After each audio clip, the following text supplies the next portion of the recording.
Este es el segundo video acerca de la comunicación celular. En ellos veremos detalles acerca de los diferentes ligandos, receptores y las respuestas dentro de la célula. Los receptores de membrana están hechos o diseñados para los ligandos hidrosolubles, o todos aquellos que no pueden pasar la membrana citoplásmica. Recordar que también hay ligandos que son de origen lipídico que se pueden quedar también en estos receptores de membrana. Los tres tipos de receptores son el primer grupo, canales iónicos. Estos funcionan, aparte de ser receptores, como moléculas estructurales que pueden abrir y cerrar y permitir el ingreso o egreso de moléculas. El segundo son receptores llamados enzimas, que fosforilan o desfosforilan otras proteínas.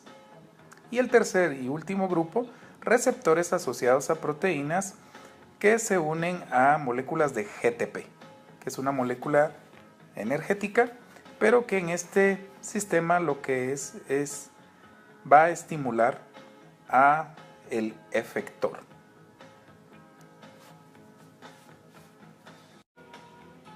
Acá podemos ver que los mensajeros hidrosolubles se unen a los receptores de superficie, como hemos mencionado. Acá está el ligando, llega a su receptor de superficie y puede pasar a dos rutas. Una, al citoplasma alterando alguna proteína de ahí, o la otra ingresando al núcleo para estimular a la transcripción. Síntesis de RNA, sale, de ahí se forma una proteína y finalmente ambas van a alterar algún mecanismo citoplásmico. La ruta citoplásmica es más rápida, es por milisegundos, mientras que la de alterar el ADN puede ser minutos a horas. Vamos a ver el primer grupo, son los receptores canales o receptores llamados también ionotrópicos, canales iónicos que están regulados por un ligando. Aquí pueden ver que este es el canal, recuerden que atraviesa la membrana y vamos a ver que son glucoproteínas porque están asociados a oligosacáridos. Van a servir de receptores, dijimos, porque puede llegar el ligando, así como vemos acá, y al unirse estimula la abertura y asimismo el paso de moléculas. Cuando se retira el ligando o el estímulo o la señal, entonces se vuelve a cerrar. Algunos receptores de membrana entonces permiten el pasaje de iones al interior o al exterior de la célula. Y esto es lo que forman parte, lo que hemos hablado de canales iónicos. Algunos responden a neurotransmisores, como la acetilcolina. En este diagrama, la acetilcolina lo que hace es estimular la apertura del canal y entonces pueden ingresar, por ejemplo, sodio o calcio y excitar a la célula. El segundo grupo es receptores quinasas. Se le llama quinasas porque fosforilan a nivel de aminoácidos en algunas otras proteínas que contienen aminoácidos, por ejemplo, a base de tirosina, serina y treonina. O sea, son dos grupos. Sería entonces receptores quinasas tirosina y receptores quinasas serina treonina. Aquí vemos en el dibujo cómo está un receptor de tirosina. Observen que este receptor es transmembrana, tiene una parte enzimática interna en el citosol que se llama tirosina quinasa y aparte tiene una cola citosólica a base de tirosina. Cuando llega el ligando hacia el receptor, se agrupan estos tipos de receptores y ellas mismas se van a fosforilar. Si ustedes miran acá, se fosforilan recíprocamente a nivel de tirosina. Acá vemos un ejemplo cómo la tirosina quinasa también produce segundos mensajeros, al igual que la proteína G, solo que de distinta forma. Puede producir segundos mensajeros tipo inositol, fosfolípidos, IP3, DAG, ¿se recuerdan? Calcio, todos estos también los puede producir en la ruta de la proteína G. Pero ahora veremos también que se agregan otros dos, RAS y después MAPK. Iremos viendo qué significa todo esto. Si ustedes miran en el dibujo de abajo, llega al ligando, como siempre hemos dicho, se acopla los receptores, ahora nos pasamos para acá y veremos que se fosforilan recíprocamente en la tirosina. Si vemos cómo se generan el inositol, fosfolípidos y el DAG y calcio, veremos que la ruta es la siguiente. La fosfolipasa C llega acá, es fosforilada y activada por este receptor tirosina sinasa y estimula la formación tanto del IP3 acá como el DAG. El IP3 a su vez va a llegar y estimula la salida de calcio en el retículo endoplásmico liso. Bueno, ahora veamos la ruta del RAS y del MAP. Como ustedes pueden observar en la diapositiva, se necesita que lleguen unos intermediarios que se llaman GRB2 y el SOS. Estos son también fosforilados a nivel de la tirosina y llegan a estimular la producción del RAS. El RAS es una molécula que contiene GDP en su forma inactiva, pero cuando es estimulada por esta, se forma el complejo RAS-GTP y entonces queda activada. Al activarla, este RAS viene y estimula a la MAPK, que significa mitógenos activadas por quinasas. Se le llama mitógenos porque estimula la mitosis. La mitosis veremos en la próxima clase que es la división celular. Entonces este MAP estimula a su vez, entrando al núcleo, un factor de transcripción llamado AP1. Y entonces este estimula a la célula para que crezca y se divida.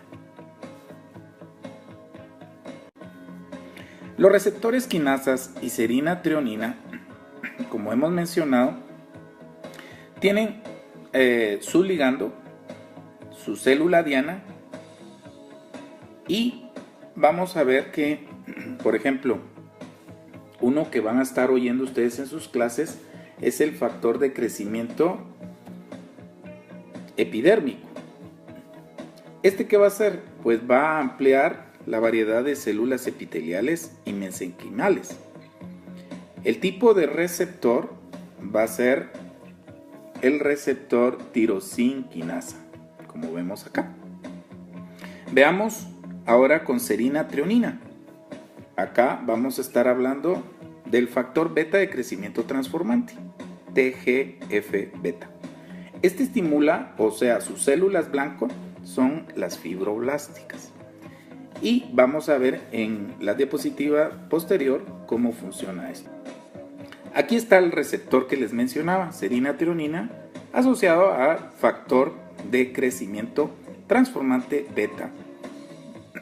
Vemos acá entonces en esta diapositiva y en la imagen que este tipo de receptores van a ser especiales. Tiene un receptor 1 y 2, o sea, son dos grupos. Los de tipo 2, como podemos ver en esta diapositiva de acá, en esta imagen, estas son las de tipo 2 y estas las de tipo 1. Si ustedes miran acá el receptor de este factor de crecimiento transformante que aquí se coloca, va a asociarse entonces a los receptores tipo 1. Luego los receptores tipo 2 se van a asociar también y lo que van a hacer es fosforilar. Si ustedes miran aquí los grupos fósforos, se van a unir al receptor tipo 1. Cuando esto ocurre, entonces van a estimular a su vez a una molécula que le llaman SMAD. Este regula la expresión dentro del núcleo con el ADN, regula la expresión génica. Se dice que al interrumpir señales de factores de crecimiento puede conducir en cáncer. Eso lo veremos en la última semana de esta unidad en cáncer. Los vectores asociados a quinasas, entonces, en resumen, son activados por factores de crecimiento, factores de insulina. Por ejemplo, la insulina es una hormona que estimula los receptores tirosina quinasas. Desencadenan cascadas de señalización similares a la proteína G, fosforilando tanto a la tirosina como también dijimos a la trionina senina. Y van a regular eventos a nivel de la transcripción, o sea, en el ADN, y son esenciales para la proliferación, diferenciación celular, en sus fases también en el desarrollo embrionario. La actividad enzimática asociada con la mayoría de estos receptores proteincinasa se le llama así, ya que catalizan la transferencia de fósforos del ATP al grupo de ciertos aminoácidos que ya hemos mencionado. En el caso de tirosina, pues en este aminoácido, y en el caso de serina o treonina también, que son los dos grupos que hemos mencionado. La fosforilación provoca entonces unos cambios en su conformación y la respuesta biológica pues puede ser regulación en la proliferación, división celular, diferenciación, cuando venga el proceso de embriogénesis, reparación inclusive de tejidos, regulación inmunitaria, que eso es para las defensas del organismo. Acá vemos resumiendo la activación de estos receptores, en este caso proteína tirosina sinasa. Como podemos ver acá, en su forma inactiva no hay ligando. Cuando llega el ligando ya se activa, se fosforila, ya dijimos las tirosinas, y luego va a venir el acople o unión con la proteína sustrato. O sea, recuerden que esto es un complejo enzimático en el cual va a unirse a una proteína. ¿Cuál es esa proteína sustrato? Bueno, tiene que tener cierta característica importante, y es que tienen que tener un dominio que se le llama SH2. Al tener ese dominio lo reconoce y entonces ocurre que va a fosforilarlo. Y así ocurre entonces la activación de esta cascada o el inicio de la cascada. Por último veremos los receptores acoplados a proteína G. Es una proteína que está en la membrana y que está en diferentes dominios en la misma membrana. Acá vemos que la misma señal química puede inducir diferentes respuestas en diferentes células blancas. Por ejemplo, la acetilcolina que ustedes pueden ver acá, pues la célula, digamos, del músculo del corazón puede disminuir su frecuencia. En la saliva, este mismo ligando estimula la secreción salival. Y, por ejemplo, en el músculo esquelético puede producir o estimular la contracción. Los receptores de membrana acoplados a proteína G son un grupo de receptores que interactúan con otras proteínas, ya sea enzimas o canales también iónicos. Esta interacción puede ser por proteínas adaptadas llamada proteína G. Las proteínas G están inactivas cuando están unidas al GDP, y cuando se activa este GDP, entonces después es reemplazado por GTP. Acá también podemos ver que esta proteína G debe unirse a un receptor. Y este es un común error que se tiene pensando que la proteína G es un receptor. Aquí tiene un receptor primero y después la proteína G. Vamos a ver en las siguientes diapositivas lo que les mencionaba. Acá podemos ver el receptor de superficie. Vamos a ver la señal, o sea, el ligando. Y también vamos a ver cómo esta proteína G que está acá señalada es un trímero, o sea, está compuesta por 3 partes y una de ellas va a llegar a estimular a una proteína que está asociada también en la membrana plasmática. Usualmente le llamamos el efector.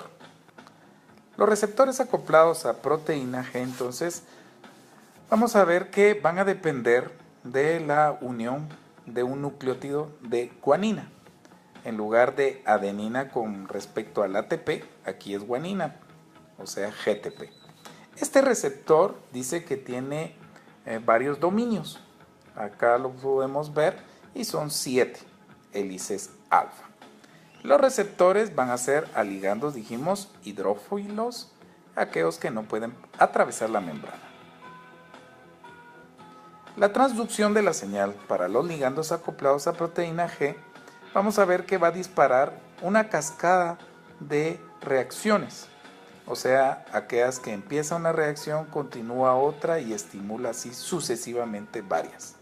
La proteína G dijimos que tiene 3 subunidades y les vamos a denominar la alfa, beta y gamma. En su forma inactiva dijimos que estas 3 unidades van a estar asociadas a un GDP. Específicamente la subunidad alfa es la que está unida a esto. Sin embargo, cuando está en su forma activa, o sea, el receptor es activado por un ligando o señal, esta proteína G entonces va a liberar el GDP, específicamente la alfa, y se va a unir al GTP. Y entonces esta alfa se va a separar de las subunidades beta y gamma de la proteína G. Aquí tenemos una gráfica cómo se activa esta proteína G. Bueno, hemos hablado que hay un ligando. Este ligando llega al receptor y el receptor dijimos que tienen 7 dominios. Si los contamos son estos, acá, acá y el resto, son 7. Entonces el receptor llega acá. Recuerden que en su forma inactiva, la proteína G, que son estas, que está conformada por 3 unidades, está con GDP. Pero al estimularse, ya pasaría el GTP para activar esta proteína G. Al activar la proteína G, dijimos que la subunidad alfa, que está marcada acá, junto con el GTP, va y estimula, aquí en este recuadro de abajo, a otra proteína, que le llamamos efectora. Después, el GTP es desgastado, queda en forma de GDP, o sea, una forma inactiva, y entonces la alfa regresa con las otras 2 y queda nuevamente inactiva. Ahora veamos una animación que nos puede ayudar a ejemplificar esto. Vemos entonces que el receptor de membrana va a recibir al ligando y observen que al recibir abajo esa molécula de GTP que está en rojo va a sustituir a la GDP. Recuérdense que estas moléculas se asocian con la subunidad alfa. Luego la alfa se separa del grupo y va a estimular a la proteína efectora. Luego que el ligando se separa, la alfa va a desgastar siempre el GTP y queda en forma de GDP. En esta forma pasiva, digamos, energéticamente regresan entonces las 3 unidades con el receptor. Hemos hablado que hay segundos mensajeros. Se recordarán que estos vienen siendo estimulados cuando llega un primer mensajero a estimular un receptor. Este receptor asimismo va a estimular otras proteínas para formar los segundos mensajeros. Como pueden ver en esta diapositiva, hay varios que están de color amarillo. Los mayormente implicados en esto de la comunicación celular está el AMP cíclico, que tenemos que recordar quién lo sintetiza. Lo va a sintetizar la adenil ciclasa. La adenil ciclasa, vamos a ver en posteriores diapositivas, es una molécula o una proteína que va a sintetizar el AMP cíclico. Este va a ser el efector. A partir del ATP, entonces, forma AMP cíclico. Luego está el GMP cíclico, que va a ser su efector, la guanil ciclasa. A partir de otra molécula que ya la conocen ustedes, GTP. Calcio. ¿Se recordarán ustedes cuando vimos en la unidad músculo? Se recordarán que el retículo endoplásmico o sarcoplásmico va a contener o almacenar el calcio. Pues este va entonces a abrirse los canales y van a dar una señal para, en el ejemplo del músculo, la contracción. Y por último el IP3 y el diacilglicerol por hidrólisis de fosfatidilinositol. Este va a necesitar el efector llamado fosfolipasa C. Vamos a continuar con la proteína G-AMP cíclico. Les comenté entonces que este es un segundo mensajero y les comenté también que va a estimular la proteína G a la adenilato ciclasa, que es una enzima y a la vez es un efector. Vamos a ampliar acá la imagen y ustedes pueden observar acá que va a venir el ligando receptor, estimula la proteína G, que dijimos que no es lo mismo que receptor, y dijimos que la subunidad alfa se separa, estimula entonces al efector, en nuestro caso acá es adenilato ciclasa. Luego del adenilato ciclasa, entonces si ustedes observan acá, lo que va a hacer es que va a agarrar una molécula de ATP y la va a convertir en AMP cíclico. El AMP cíclico entonces va a cumplir como un segundo mensajero y vamos a ver que este AMP cíclico va a ser controlado, eso es importante que lo recuerden, por unas enzimas llamadas fosfodiesterasas. Ellos van a controlar el AMP cíclico, lo pueden inhibir inclusive. El AMP cíclico puede entonces a su vez estimular a una proteína que se llama proteína quinasa, la cual fosforila a otras proteínas. Esto se le conoce como cascada enzimática porque va un paso y de ahí desencadena otros consecutivamente. Efectos donde está implicada la proteína G-AMP cíclico está hidrólisis de glucógeno, aumento de la frecuencia cardíaca, inhibición de algunas plaquetas. Vamos a ver más adelante algunas de estas actividades. Por ejemplo, el hidrólisis de glucógeno. Se recordarán que el glucógeno es un carbohidrato polisacárido y es de almacenamiento. Bueno, vamos a ver cómo funciona con el AMP cíclico y la hidrólisis. Se recuerdan que también que hidrólisis es hidratar y a la vez romper los enlaces glucosídicos. ¿Para qué? Para que vamos a obtener moléculas de glucosa, que finalmente es la molécula energética que nos interesa. Vamos a ver entonces acá, viene el receptor. En este caso ponen como primer mensajero o ligando, si ustedes miran en esta diapositiva, ¿a quién? Vamos a ver si lo reconocen en el sistema. La adrenalina es el ligando. Va a tener su receptor de superficie Este a su vez va a estimular a la proteína G, y la proteína G dijimos que la subunidad alfa estimula al efector. ¿Quién va a ser el efector en este sistema del AMP cíclico? Va a ser la adenilato ciclasa. Y entonces ella va a producir el AMP cíclico que hemos estado mencionando. Bueno, ahora pasémonos para acá. El AMP cíclico ya dijimos que es un segundo mensajero, y entonces él va a estimular, dijimos, a una enzima. ¿Se recordarán su nombre? Proteína cinasa. En esta cascada de eventos que hemos mencionado, la proteína cinasa lo que va a ir haciendo es agregando fósforos. Y no los quiero aburrir, esto lo van a entender mejor en segundo año en bioquímica.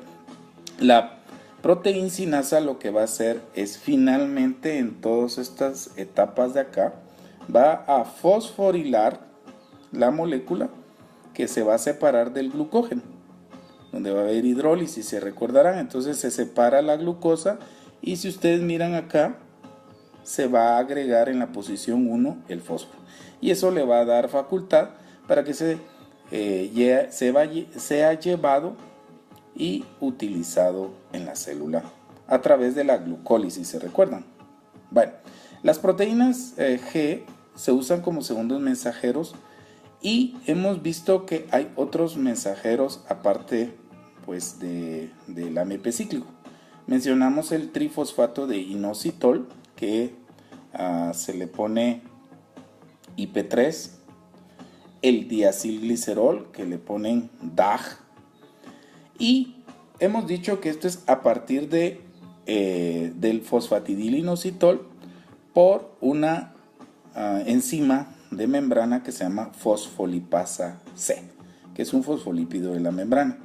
La fosfolipasa C, si ustedes ven en este diagrama, vendría a ser un efector también. Vendría a ser como la adenilato ciclasa, pero en este caso lo que va a hacer la fosfolipasa C es que, al recibir el estímulo de la proteína G, como hemos mencionado, tiene que llegar el ligando al receptor, estimular a la proteína G alfa, pues llega a estimularlo, y la fosfolipasa C lo que va a hacer, si ustedes me permiten, voy a bajar esto un poco, va a hacer dos cosas. Va a sintetizar finalmente a un inositol IP3, y dijimos también a otro mensajero, diacilglicerol. Cada uno de estos a su vez va a tener alguna actividad. Miren, acá se interrelaciona con la liberación del calcio, y vamos a ver que esto estimula el retículo endoplásmico liso para que salga el calcio. Lo vamos a ver en otra diapositiva. El diacilglicerol tiene la activación de la proteína quinasa C. Ahora veremos cómo el AMP cíclico o inositol pueden actuar en diferentes vías. Acá hay un receptor que le llamamos adrenérgicos. Eso lo van a estar viendo mucho en farmacología en tercer año, y también lo van a ver en fisiología. Estos dependen del receptor beta o alfa adrenalina. Todo esto es importante para regular la presión arterial y para otras cosas, pero se ha estudiado bastante en lo que es la presión arterial. Si ustedes miran en la imagen de acá abajo, lo voy a ampliar un poquito. Vemos que en este caso estamos viendo dos tipos de receptores. Lo voy a marcar acá. Aquí hay un receptor beta adrenérgico, y aquí está el otro que les dije, alfa adrenérgico. Cada uno de ellos va a tener pues su receptor específico, y ellos con su ligando también específico. Si ustedes miran acá, ¿cuál va a ser la respuesta del beta adrenérgico en el sistema de la proteína G? Va a estimular la adenilato ciclasa, ya dijimos, AMP cíclico va a formar, y las respuestas de las células va a haber, en este caso, relajación del músculo liso, o sea, vasodilatación. ¿Se recuerdan ustedes que la presión arterial lo que hace es, al contrario, va a haber una disminución, una vasoconstricción, le llaman? Entonces, en este caso, al contrario, relaja. Veamos qué pasa con la alfa-adrenérgico, que dijimos que está del lado derecho. Viene la noradrenalina, estimula esto, y lo que va a hacer es que va a utilizar la vía inositol-fosfolípidos. Y entonces lo que va a hacer acá es que va a estimular la IP3, y la IP3 dijimos que finalmente estimula el retículo endoplásmico liso, liberando el calcio, y el calcio, vamos a ver cuál va a ser su respuesta. Dice, respuestas de la célula diana, ¿recuerdan? Blanco, contracción del músculo liso. O sea, vemos que hay dos respuestas distintas dependiendo de los receptores, dependiendo del ligando, y vamos a ver que ahí puede haber distintas respuestas finalmente. Veamos este video que nos puede ayudar. Solo voy a quitar estas flechitas acá, lo voy a quitar, y vamos a ver este video que nos puede ilustrar. Si ustedes miran, ahí están los receptores, está la proteína G y está pues en este caso la adenilatociclasa. Entonces vemos, llega el receptor de superficie de la proteína G, estimula la adenilatociclasa. Dijimos que esta agarra la molécula ATP, forma AMP cíclico, y este AMP cíclico que está aquí va a llegar a una proteína sinasa, ¿se recuerdan? Bueno, esta proteína sinasa, en este caso, en este modelo, pues va a estimular alguna actividad. Ahora veamos qué pasa cuando queremos ver que estimulan la salida del calcio. Bueno, viene este receptor con su ligando, proteína G, llega, se recuerdan acá, en lugar de la otra efector, vamos a ver la fosfolipasa C. La fosfolipasa C, entonces libera, dijimos, IP3, ¿se acuerdan? Bueno, el IP3 lo que hace es llegar hasta el retículo endoplásmico, estimulando entonces la salida del calcio, y el calcio pues va a tener alguna actividad final en algunas proteínas. Bueno, otros ejemplos de la acción de la proteína G es inclusive estimular algunos canales. El canal es, por ejemplo, de potasio, entonces pueden estimularlo para que se abra. O sea, los canales también pueden ser estimulados en algunos casos, acción de la proteína G. Aquí vemos, pues, representando así rápidamente lo que hemos aprendido, cómo está la proteína G, cómo va a ser estimulada desde el ligando cuando llega a su receptor, estimula esta, y la proteína efectora que hemos aprendido que puede ser la adenilatociclasa o fosfolipasa C u otras, pero en este curso vamos a aprender solo esas. Entonces vamos a ver que este efector, que hemos hablado, él va a estar activo y va a generar la producción de segundos mensajeros. Ya aprendimos que uno de ellos es AMP cíclico, otros el IP3 y el otro es diacilglicerol. Recuerden que esto va a depender del efector. Aquí hay unos ejemplos de receptores a la adrenalina, el glucagón y la serotonina. Estos son ligandos o moléculas de señal. Otra molécula importante es el óxido nítrico, que es un gas. ¿Se recuerdan? Es un gas hidrofóbico que puede ser sintetizado por distintas células a través de una enzima llamada óxido nítrico sintetasa. A partir de un aminoácido llamado arginina. Pues bien, el óxido nítrico puede actuar como primer mensajero o ligando o como segundo también. Tiene un papel relevante en la oxigenación del cerebro, vasodilatación, del sistema cardiovascular, implicado en varias enfermedades debido a su déficit de producción o cuando no se puede obtener. El ejemplo, hipercolesterolemia, que es aumento del colesterol en la sangre, la diabetes, hipertensión, envejecimiento, tabaquismo y algo que han utilizado en algunas empresas farmacéuticas, la disfunción eréctil. Se recordarán esa famosa pastillita celeste, el Viagra. Bueno, de esto vinieron ellos a revolucionar este problema con esa pastilla y estimulando todo este sistema del óxido nítrico e insuficiencia cardíaca.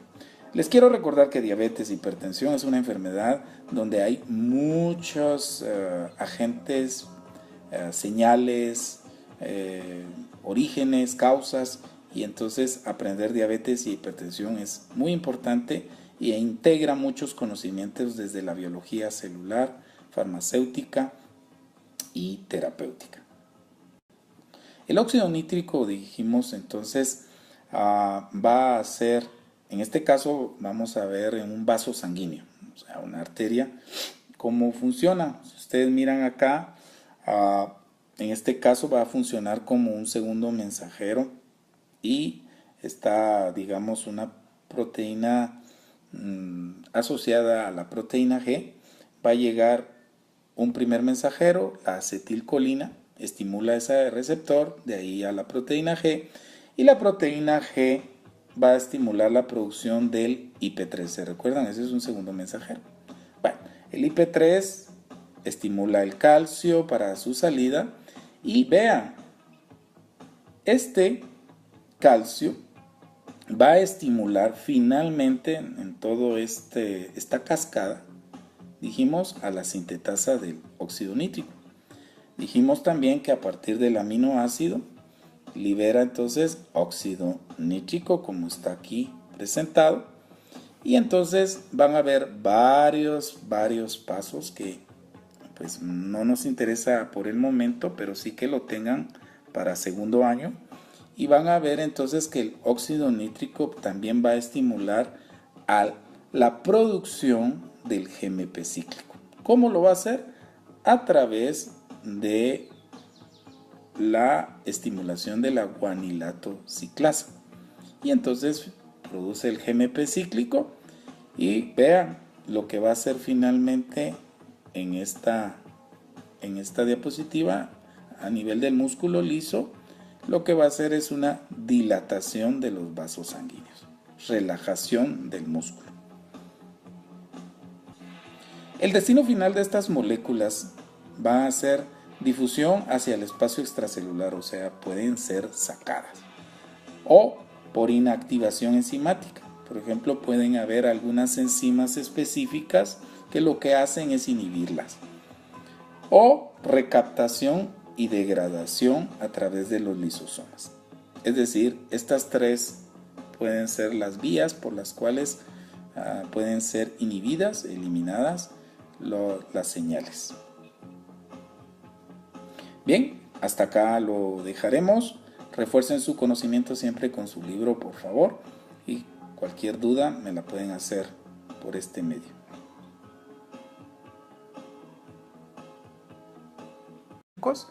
Que están regulados por un ligando. Aquí pueden ver que este es el canal. Recuerden que atraviesa la membrana. Y vamos a ver que son glucoproteínas porque están asociados a oligosacáridos. Van a servir de receptores, dijimos, porque puede llegar el ligando, así como vemos acá, y al unirse estimula la abertura y asimismo el paso de moléculas. Cuando se retira el ligando o el estímulo o la señal, entonces se vuelve a cerrar. Algunos receptores de membrana entonces permiten el pasaje de iones al interior o al exterior de la célula. Y esto es lo que forman parte lo que hemos hablado de canales iónicos. Algunos responden a neurotransmisores como la acetilcolina. En este diagrama, la acetilcolina lo que hace es estimular la apertura del canal y entonces pueden ingresar, por ejemplo, sodio o calcio y excitar a la célula. El segundo grupo es receptores quinasas. Se le llama quinasas porque fosforilan a nivel de aminoácidos en algunas otras proteínas que contienen aminoácidos, por ejemplo, a base de tirosina, serina y treonina. O sea, son dos grupos. Este es el segundo video acerca de la comunicación celular. En ellos veremos detalles acerca de los diferentes ligandos, receptores y las respuestas dentro de la célula. Los receptores de membrana están hechos o diseñados para los ligandos hidrosolubles, o todos aquellos que no pueden pasar la membrana citoplásmica. Recordar que también hay ligandos que son de origen lipídico que se pueden quedar también en estos receptores de membrana. Los tres tipos de receptores son el primer grupo, canales iónicos. Estos funcionan, aparte de ser receptores, como moléculas estructurales que pueden abrir y cerrar rutas. Una al citoplasma alterando alguna proteína de ahí, o la otra ingresando al núcleo para estimular a la transcripción. Síntesis de RNA, sale, de ahí se forma una proteína y finalmente ambas van a alterar algún mecanismo citoplásmico. La ruta citoplásmica es más rápida, es por milisegundos, mientras que la de alterar el ADN puede ser minutos a horas. Vamos a ver el primer grupo, son los receptores canales o receptores llamados también ionotrópicos. Canales ionizar y permitir el ingreso o egreso de moléculas. El segundo son receptores llamados enzimas, que fosforilan o desfosforilan otras proteínas. Y el tercer y último grupo, receptores asociados a proteínas que se unen a moléculas de GTP, que es una molécula energética, pero que en este sistema lo que va a estimular a el efector.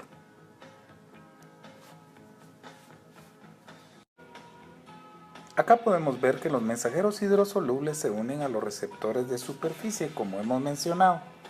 Acá está el ligando, llega a su receptor de superficie y puede pasar a